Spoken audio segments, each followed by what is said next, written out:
Welcome back to another episode of Soulpreneur Scaling Stories. Today, with a very special guest, Fer Morales, who is a podcast manager. Fer, why don't you please introduce yourself and tell us about your business and what you're doing today? Thank you so much, Andrea. I'm so happy to be here. This is my first podcast ever, so I'm really happy to be in the other side. As you said, I'm a podcast manager, and I'm helping, entrepreneurs, soulpreneurs, solopreneurs to basically change the world with their messages that I think they should reach more audiences. Yes, and fun fact, Fer and I are very connected. So this podcast, if you like it, she is the one who makes the magic happen behind the scenes. So highly recommend connecting with her if this is your jam. And also, we have been working together coaching-wise since you were a very, very baby virtual assistant. So, Yeah. right? Brand new. I think we started with your first program in July 2022. Mm-hmm. Yeah. And tell us, actually, before we get to that, I want to, what's the word? I want to give you a little foreshadowing, and we're actually going to really focus on a very interesting topic today that actually don't hear about a lot. So, and it's grief. But before we get to that, let's go back and kind of revisit your journey so far. So when we first met or when you first started your business, tell us what it looked like, what you were doing. Well, it was a little bit of a mess. When I started, when I went remote into the digital world, I came from a hospitality background. I was working so much. So I actually started like executive virtual assistant for a real estate investor. And I spent there like a year, a little bit more than a year working with this person. So that actually was my introduction to the remote work. However, I started fully, like full time in my virtual assistant business in November 2021, I believe so. Because actually this person let me go when he realized that I was, posting for Assist and trying to build this side hustle in that moment, quote unquote, side hustle. But I mean, that was totally a blessing in disguise. It was the best thing that it could happen to me. So I started like a general BA, and you have heard this story so many times, doing all the things, working so much, going to burn out. But I'm also really grateful because I was able to travel a lot. I traveled I spent like a year with my family, and I also traveled for like 5-6 months out of the year. I did a really long road trip for all the Pacific coast of Mexico from Los Cabos to Oaxaca. So that was really fun. So, right, so you were doing all the things. It was a lot, right? It was lots of balancing, lots of time, but you were also living your dream at the same time. Like getting Totally. some of these things, right, that you really wanted to do was, I really want to travel, do this and that. Tell us about, when did you reach a point when you realized you wanted something different, or when you were like, oh, this isn't quite what I had in mind? Well, I think actually it was when we did that program that it was in July, and I was in the middle of my travel. I was I lived for a month like in Guadalajara, and it was a really good program, but I realized that I had zero clarity about what I was doing, what I was going, especially on what did I love. I was so confused on the high tire offer that I wanted to give to my clients, So it started there. And then around, I think December is when I went with the one-on-one coaching. And still it was like a little bit confusing because I wanted to offer social media, but I now know that social media, not my jam. It's something that I shouldn't be doing because I don't love it. It doesn't bring me, joy. But this is an important point. I'm going to interrupt you for a second because in order for you to realize that, you had to just try.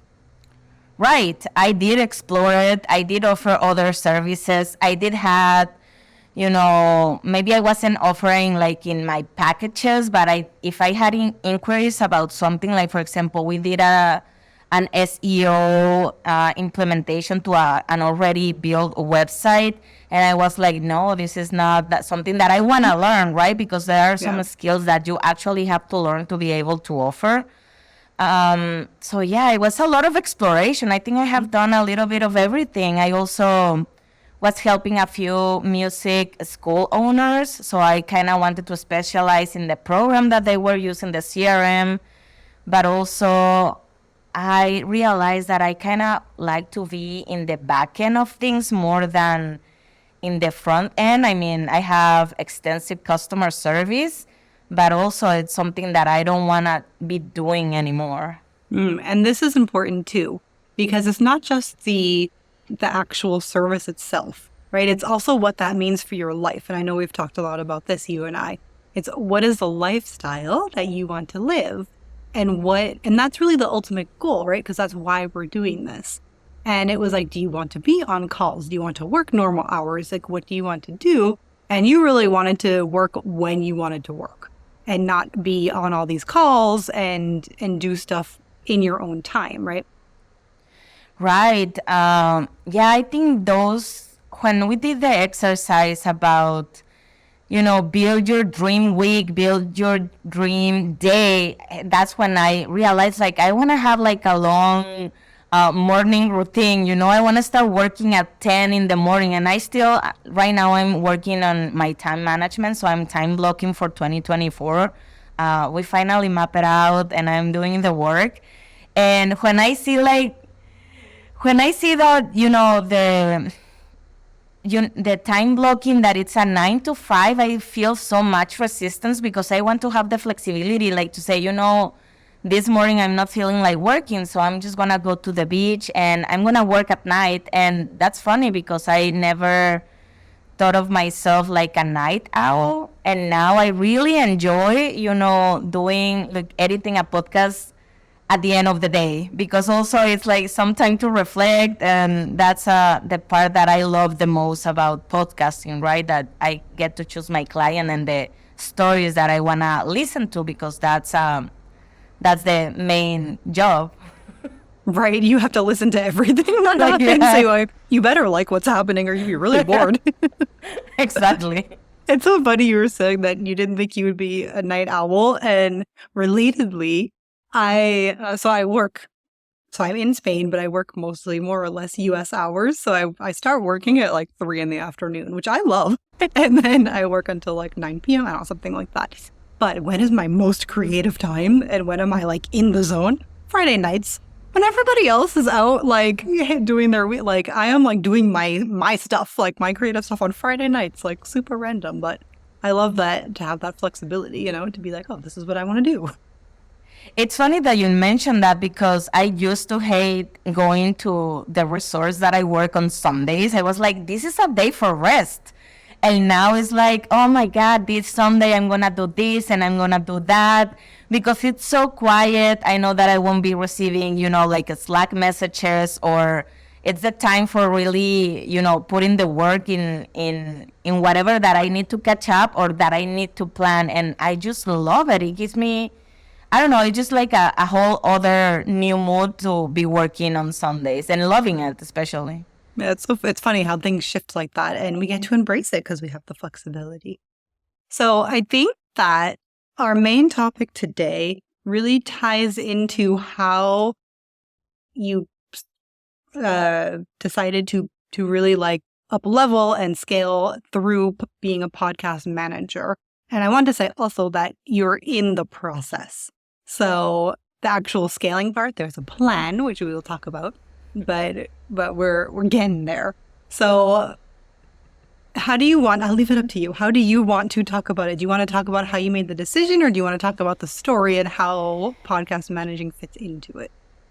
Well, I think, everything is connected. And yeah, I think I will have to go to the beginning of all, right? Let me also interrupt for 1 second because there's a trigger warning in Correct. the story of, well, I don't know how we should phrase it, but you provide the trigger warning. Yeah, well, exactly that, right? It's a trigger warning, and I mean, it almost comes out of a true crime story. Yeah. So it's important to be mindful if you wanna continue with listening to the podcast. I will be gentle with it, but I always say like there's no way to sugarcoat it. So just putting that out there before And the the point of, storytelling. yeah, that it's a story. Mm-hmm. And the reason that you're sharing the story is to talk about how you were able to continue to run your business while this was happening. So not just to share gratuitously, but it's a really important part of the story. So I will let you take it from here to share. Okay. Wow. Okay, so in 2021, actually, before I started, I moved completely to full-time virtual assisting. One of my best friend that actually she was my neighbor. We live like next to each other, and her business was located in the floor beneath my house. So we see each other like almost every day. I won't say every day, but almost every day we were like really, together. And so she was mother in this business beneath my house. So it escalates so quickly, right? Because it's like one thing that she passed away in a very gruesome way, but then it was having to deal with all of these things in my home, because at the end of the day it was like in my home, right? It was beneath my home, but like the crime scene was in here. Then it gets worse because it was her birthday. So it was a lot of things. I mean, dealing with police is not like a normal type of losing someone, Right. because it Yeah. it involves so many parts. It's the trauma, it's the shock, it's all of the things that are even more difficult. I mean, grief is grief, but dealing with the trauma, it's an Mhm. add-on that it's a huge component or of losing someone that you really love in that way, right? And Well, also at the Mhm. and it wasn't just one instance because you also had to go to court. And so it was a lot of involvement over a lot of time. Yeah, and at the beginning, I think I just didn't realize what I was going through. I blocked it, Mhm. and I mean, this was October 2021. I started as fully with Fer Assist in November 2021. So I think I just like put myself in a place where I was working so much because I didn't want to think about it. And also I mean, I have done a lot of therapy. I have a lot of inner work about it, and I have understand so much things that of how things happen, right? Like the survivor guilt that I didn't know that I had until recently. Because I was like, I cannot be sad because I'm here. I mean, I'm still working. I'm doing good, quote unquote. And then that's when I started traveling. And basically, I fooled myself with experiences with work and not dealing with the trauma per se. And well, it happened in my house. So I think that's why I left, and that's why I traveled, because I didn't want it to be, because the place, the store was like closed by the police. It was still a crime scene for like, we're in Mexico, so the processes here are like, long and really obnoxious. So I think I just left, I just ran Mhm. away. So And at it was first, when good. this, yeah. So well, at first, when this happened, so it was really a dissociation and like, okay, Oh, I'm going to travel, I'm going to work, like I'm diving in and let's go. yeah, And yeah, totally. And Disassociation, I think is the right word. I didn't want to deal with it. and then what happened after that? So after kind of this phase of like, okay, everything's fine, like we're good. Everything is fine. I'm Yeah. fine. Like that meme, and everything is burning. Right. So I went to my travels, and I think I was feeling, again, quote unquote, good and great. And we jumped on the one-on-one coaching. I think it was like November 2022. And we mapped out 2023, and I was so excited because it was the first time that I was setting goals, and I was like, scaling my business. And then in December of last year, I received the call that it changed everything, because I was called to testify in the trial, something that I honestly I didn't think that I was going to be called for, because it has passed already like a year, a little bit more than a year, and nobody called me. So I was like, this is done, right? Like, it's nothing that involves me. And I think, I wasn't at the moment, but now I'm grateful about that, because that what it made me actually deal with the situation. I don't think So if that was the I, trigger, like for you yeah, and at the time, is that what triggered let's call it a grief response, like what you would consider a grief response? yeah, totally. At that point, I haven't cried for her. Like, I thought about her. I still think about her like every day. There's no one day that I don't think about her.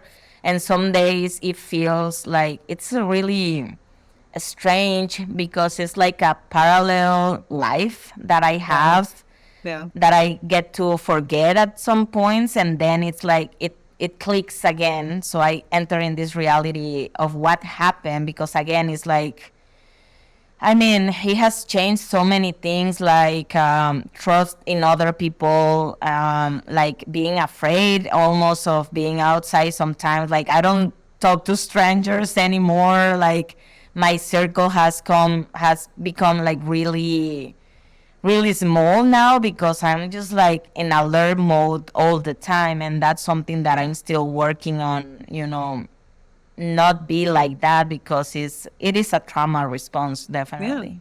Yeah. And during this time after they called you or you found out you were going to testify, this is kind of when things really changed in terms of your business and how you were running your business, right? Right. So that happened, and I enter in a major depression, because first he was fighting with it, because I wasn't home. I had to travel to go to the trial, and there were so many, appointments, and I was like, I cannot be traveling every week to go to audiences. So yeah, it was a major depression, because my body was rejecting the situation. My body was like, no, you don't want to go. You shouldn't go. But my mind was like, you need to do this, not for you, but for your friend. Because, well, another thing that happened is that I was one of the last persons that saw this guy. So it wasn't like something like, oh no, I won't testify and nothing will happen. No, I had so much power on my testimony, and I'm laughing because some days it's like, did I really went through that? I'm like, what the heck, Yeah, it's crazy. Yeah, you never think something like that is going to happen to you. It's like Right. Yeah, unbelievable. and the irony is that I'm really a lover of true crime, and obviously I cannot watch that anymore. I still do some, but some really like triggers me, so I had to stop. So yeah, when I had to come to the trial is when, I can say that thing fell apart. Also, I wasn't home. I was away. I was very lonely, because it was in a small town where my family lives. I didn't have the best support from them either. And I understand, because it's a situation that is not easy to understand, and it is not easy to talk about. Yeah. So So with yeah. everything falling apart around you, basically, how did you keep your business going through this time? Well, did you first of do? all, I had you, and I think that was like major support because at the end, maybe we didn't go with the plan of scaling at that point, and you were so, you were just like a rock with me, because at that point I was like, I'm just gonna, be in my bed all day, like I will let things fall apart and heck it. And no, I found someone. I have a BA that is she's helping me, and I'm so grateful for her So because that's she, the other piece, right? Is that right. you didn't do all of the actual work yourself because you weren't capable at that point. So you found Exactly. somebody who was able to step in and actually do the work. Yeah, and I cut some of my clients. There were clients that I have been working like 60 hours a month. That is like crazy hours. So I kind of start realizing, okay, what doesn't align anymore? Like what makes me feel uncomfortable? What makes me feel resistance? What I don't want to do anymore? Who are the people that I don't want to work? And I almost like ended the relationship with all of my clients. I just kept one client that I'm still working with them. Now it's February is gonna be 2 years, so that's pretty impressive. So it's an interesting point, though, that this terrible tragedy and this terrible depression and everything that happened, it actually was the catalyst and led you to create a business that was and is more fully aligned with you. And it was like the catalyst of, I don't want to actually do this. And you didn't anymore. So in addition to, so while you're going through it, I think I want to reiterate these points because I think it's really Yeah. important because trauma happens, depression happens, like things happen, and it can be really difficult to show up in your business while something terrible is going on. So you made a couple of three really good points. So one of them being you had support. So both me as a Yes. coach and therapist, right, for personal support. So you had the rocks that you could rely on and to keep you going. The second thing is having help like in your actual business. And you had a VA come on and take over some of this work because you were just not in the place to be able to do it. And the third piece was the realization and the restructure, like the starting to think about the restructuring to be in a place of alignment. So it's kind of interesting because then and I'll let you tell the next part of the story about how we got to podcast management. Yeah. But it sort of like let you like almost like knock down everything in order to build it back up again, but in the right way, like in the way that you're excited for. Because I know you're excited because I know. But I'm so excited. So if you would mind sharing, so how did you get from the place of, okay, I knocked down everything and now I'm kind of like starting over to being inspired to go into podcast management? Well, I mean, it's so hard when you are, a solopreneur. And the good thing is that I had a little bit of savings, and I was in my grandmother's house. So she passed away a couple of years, so the house is alone. So I was staying there, so I wasn't paying rent. So I had this moment that at the end of the day it was like really depressing, but at the same time it was a good timing, to be honest. So what I decided to do is just take a moment for myself. So basically I ended the relationship with these clients, and I just did the work on myself. Like, okay, I went with my therapist, and actually I told her, because she's in this other town, and I told her, I'm going to be here 10 months. I want to, see what it's under the rock and just like clean it, because this is the time. If I'm gonna, because the other option was like looking for a job, and that wasn't an option either. I cannot see myself again. And especially more than I cannot see myself in an office space, is like I cannot see myself going through this and having to go to work to somewhere, right? Oh my God. Such a good point, but this is such a good point.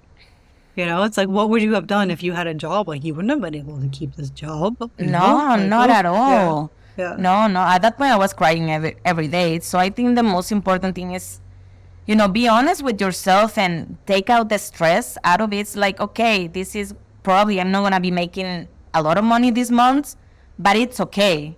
Yeah. I'm like working on the foundation of my business. That we sometimes think it's business, the back end, but no, the foundation of your business is your mind, yourself, how you feel, and where you go from there, what you do with yourself to be able to provide, yourself to your business and to your clients. And let me give you an example of how much you had grown was in the first program, the group program that you did in embodied expansion. I know you remember this conversation of we were talking about showing up as the authority. And you were like, no, like you were very resistant. And that word held a lot of resistance Power. for you. Yeah.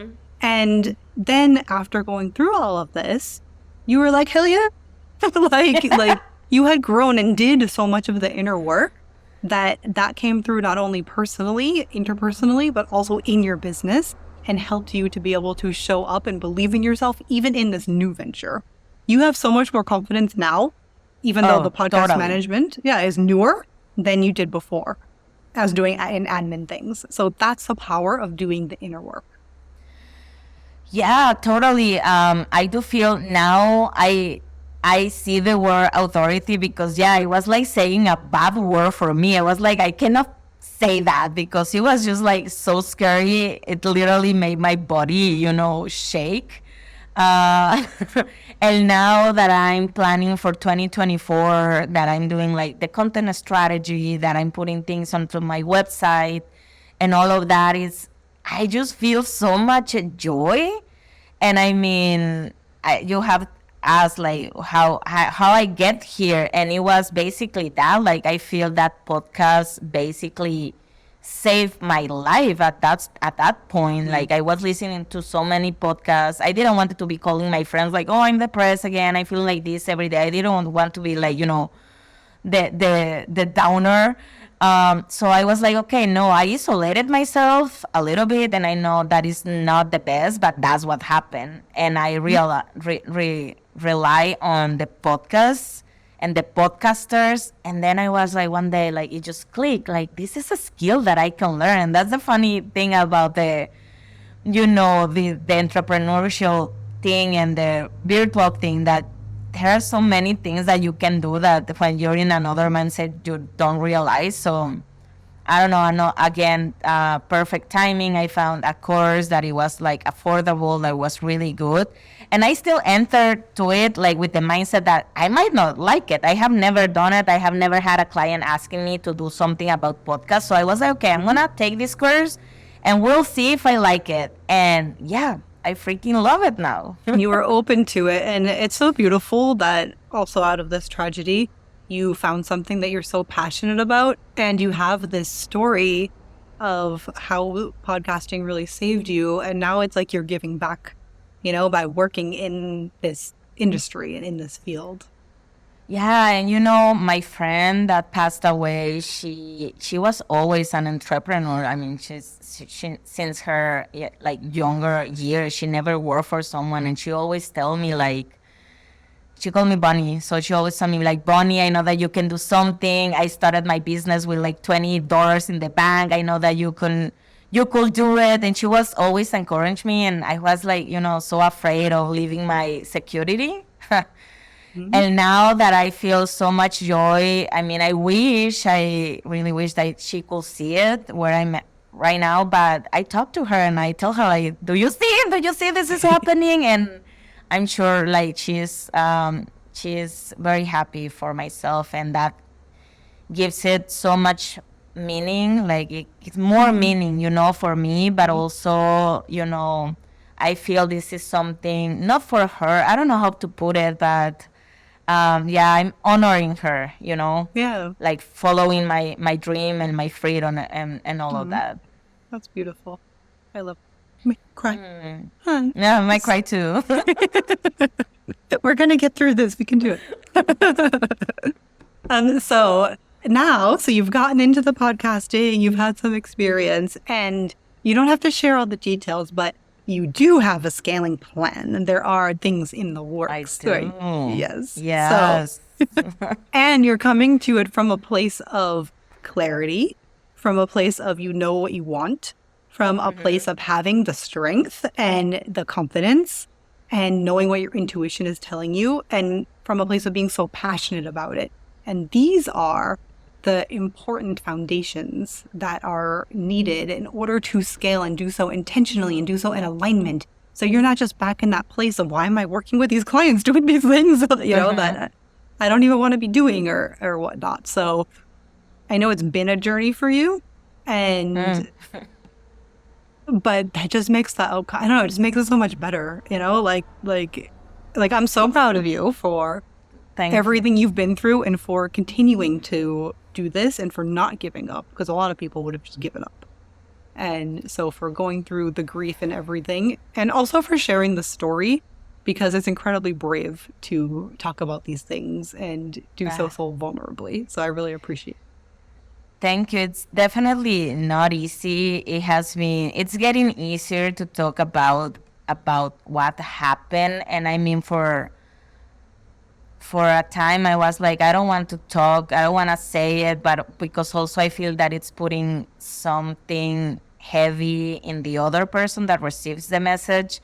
But at the end, you and I have talked about how difficult it was, like trying, because it's like major depression and trying to stay in business and trying to stay creative and committed and all of the things. But definitely, I think my best advice will be just be honest with yourself, and be honest with myself meant that I needed to take a break, that I needed to, go MIA and, do the work on myself. So whatever you need, I mean, whatever your body is feeling, especially, I think you shouldn't resist to that. If it's telling you it needs rest, just rest. So we get in the trap of, being busy. And I always say, like, stop the glorification of busy, because that's not healthy. No, it's not healthy. And you were able to listen to yourself and do what you needed. And because of that, now you're in this amazing place. Exactly. Before we share how to stay in touch with you, is there anything else that you have on your mind that you want to share? You don't have to, but I didn't know if we're missing any pieces or anything else you wanted to share. Well, I did have like what will be my scaling tips, and you already mentioned it on the three things that you mentioned. It's basically that, like taking the moment to think and be honest with yourself, as I said, asking for help, however that looks for you, right? It can be therapy, it can be a coach, it can be outsourcing, but ask for help. We don't have to do everything ourselves. And it's funny because we say that to clients and then we're guilty of that. And investing in yourself is never an expense. It's something that it will go to your future. So it pays itself. Beautiful. Thank you so much for sharing all of it. So this has been a really, really special interview for me, and I'm really glad that you agreed to share this, and I know that it will inspire and help a lot of people. So please let everybody know how we can stay in touch with you and your offers, like anything you want to share. This is your time to do that. Perfect. So about offers, I'm redefining again my packages, but I'm having the podcast management, ongoing management. I'm doing the launch of podcasts also. That is going to be one of my biggest offers for next year. And I'm working in a mini course, so I will really appreciate if you can go, to my website and click the button "Stay on the Loop," because I'm gonna have freebies and a mini course coming in 2024. So it's all the offers that we mapped out for next year. And I mostly hang out in my Instagram. I'm working on being consistent there, but I always reply to messages. And also my LinkedIn, Fernanda Morales, it's my full name. And you can always visit my website, www.ferassist.com. And what's your Instagram handle? Oh, yeah, it's a Fer Assist. So basically, most of the things are Fer Assist. That is because I'm assisting you. Beautiful. I'd highly recommend Fer for, oh my God, setting up a podcast. It's a lot of work, guys. There's a lot of things that go into it. So speaking of getting help, highly recommend. So thank you again. This was really beautiful. And thank you so much for sharing. And I look forward to getting feedback and hearing the inspiration that's happened from this episode. Thank you so much for having me and being a huge rock on my life and my business.